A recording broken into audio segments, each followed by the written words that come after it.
Hello everyone. Today we will start with the second part of the video, that is comprising of chapter heredity and common genetic diseases.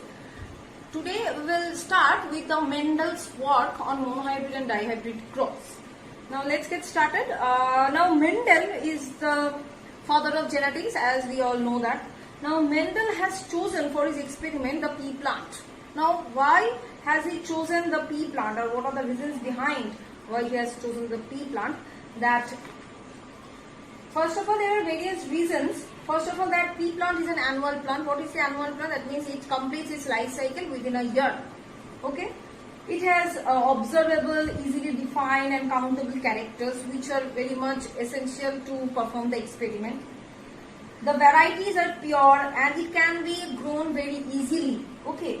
And the crossing over can be done without any kind of such difficulties. And it possesses, the pea plant actually possesses the bisexual flowers. Bisexual flowers means the flowers carrying both the male and the female reproductive organs. So these are general things, these are the general characteristics for what Mendel has chosen the pea plant for his experiment. Now, self and cross-pollination. He has performed self and cross-pollination with the pea plants. Now pea plant, chromosome number of pea plant is 2n equals to 14. Okay. Now he has performed his experiment, and what is the thing he has done, that for self-pollination Mendel covered the bisexual flowers of the pea plant by paper bag so that no foreign pollen grain could contaminate the flowers during the experiment. Now what is happening, that during self-pollination means the anther or the same flower will fertilize the ovum or the ovary or the ovules of the same flower. So cross-pollination means that the anther of the different flower of the different plant can come and anther means pollen grains of the different flower can come and fertilize the ovule or the ovum of the female flower. Now, in order to do the self-pollination, what does Mendel has done? He has covered the entire flower with paper bags. Okay, so that no foreign pollen grains can come and germinate it. Okay, so in order to prevent the cross-pollination, he has taken the this method. Now, in order to do the cross-pollination, now I have told you that in order to do self-pollination, what he has done. Now, in order to do cross-pollination, what steps he has taken, we will see. He has done 3 steps: emasculation, dusting and bagging.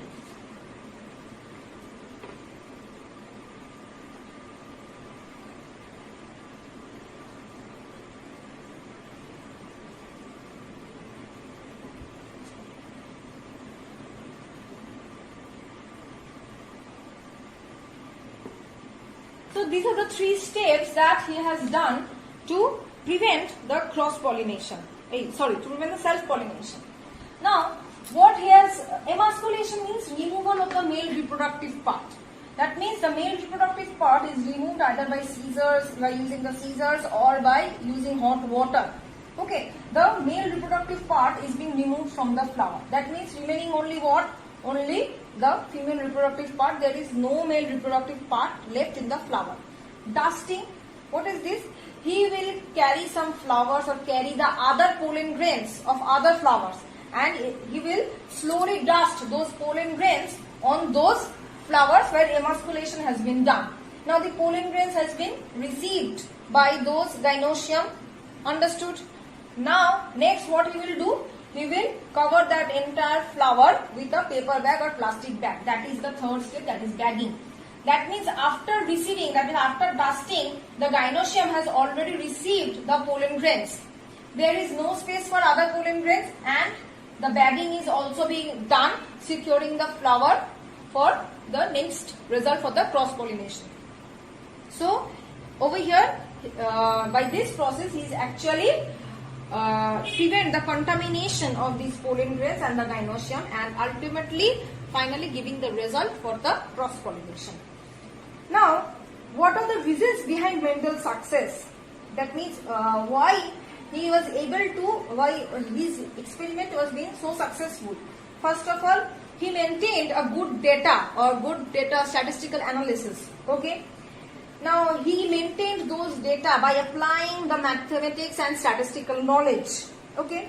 Number 3, he considered 1 or 2 pairs of contrasting character for monohybrid and dihybrid cross, but with a very expertise and very much extreme care. Now next is that by repeated interbreeding, okay, over the generations, Mendel selected the pure breeding. So these are the general reasons that Mendel has, these are the general steps that Mendel has followed in order to succeed in his experiments. Now everyone, you can see this chart. These are the 7 contrasting characters. Okay, you have to memorize it thoroughly. There is no other way, you have to memorize it thoroughly. Now why it is 7? Now as I have told you previously that the chromosome number of pea plant is 2n equals to 14. That means n equals to 7. That is why these 7 characters. Understood? 2n equals to 14, n equals to 7. We have to read these 7 characters thoroughly. Now next we will move to the monohybrid and dihybrid cross. Okay. So we will be going to perform the Mendel's monohybrid cross, but theoretically, that is monohybrid cross. Okay. At first we will take the pea plants. Okay.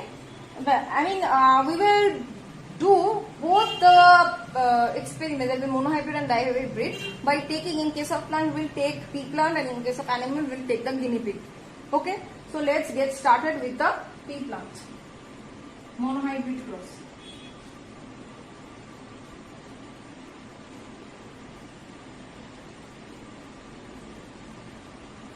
Okay. In case of pea plant, what we are taking? A pure tall and pure dwarf.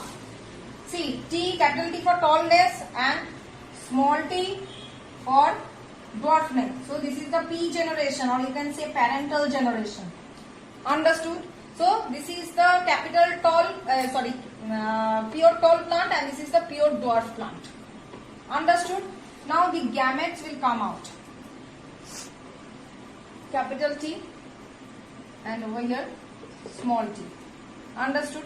So as I have told you that the gametes means what? The genes basically. Okay. So there will be 2 genes. Okay, like this.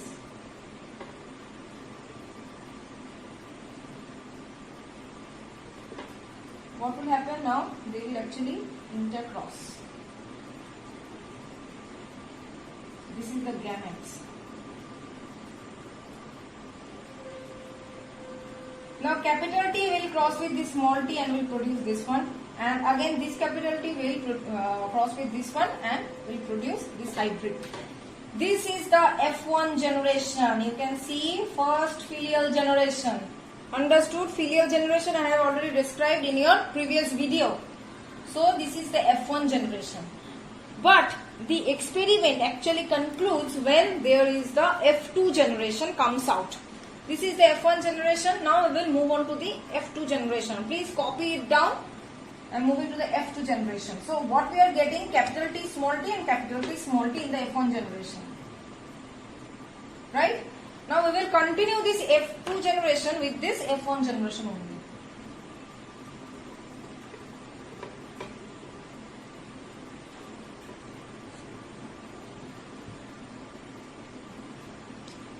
In order to find the F2 generation, we will make the checkerboard. So capital T, small t, capital T, small t. So we will consider this one, this as 1, 2, and this is A, B. This is just in order to explain you people. Don't write it in your copy. 1 will be multiplied with A and will be multiplied with B also. 1 into A, again 1 into B. So 1 T. T into, that means 1 into A means T into T. That means 2 capital T. 1 into B means T into small t. Got it? Next, number 2. Second arrow. 2 again into A, 2 into B. That means 2 means this one, small t. That means 2 into A, that is capital T, small t. Understood? Again 2 into B means small t, small t. So we are getting the result. This is the F2 generation. Capital T, capital T, capital T, small t, capital T, small t, small t, small t. So how many tall plants we are getting? First of all, this one, this is the pure tall. This will be tall. These two will be tall or dwarf. See, tall is the dominating character. Okay? And dwarf is the recessive character. So, as the dominant character is already is tallness, that is the capital T, so the offspring will have the dominating character only. That means the tallness. So, we are getting 1, 2, 3 tall gene.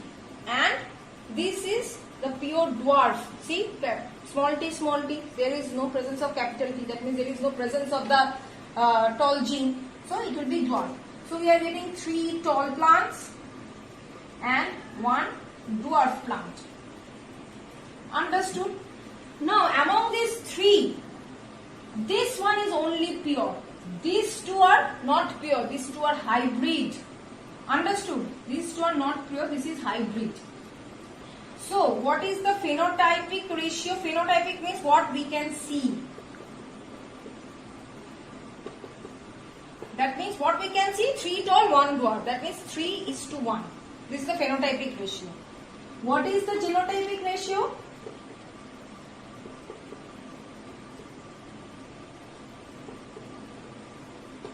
That means what are the genetical constitution or composition behind it. What we can see? 1 pure tall, that means 1. 2 hybrid tall, that means is to 2. And 1 pure dwarf, that means is to 1. That means phenotypic ratio is 3:1. Genotypic ratio is 1:2:1. So this is the monohybrid cross in case of pea plant. Now we will move to the monohybrid cross of the guinea pig.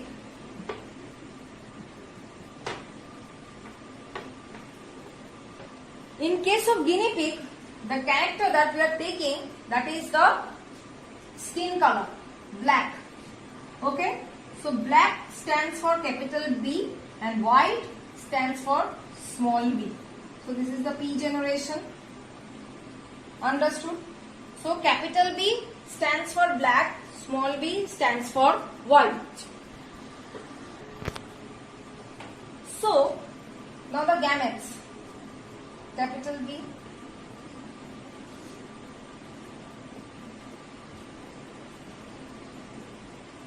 these are the gametes. Same like the previous one.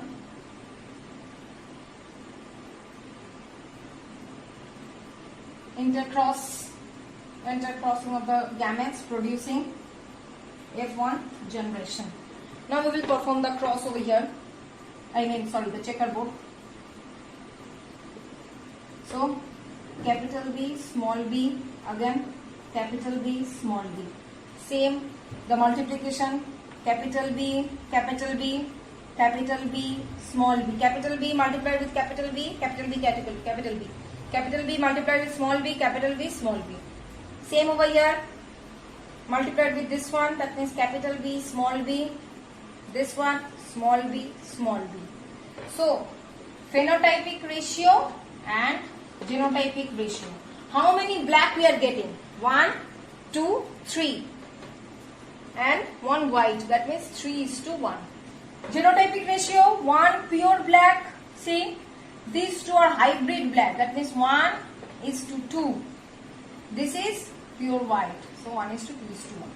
So, this is the entire thing of the monohybrid. Our next topic will be dihybrid cross in case of guinea pig, but that we will do in our next video. Till then, you people take care. Thank you.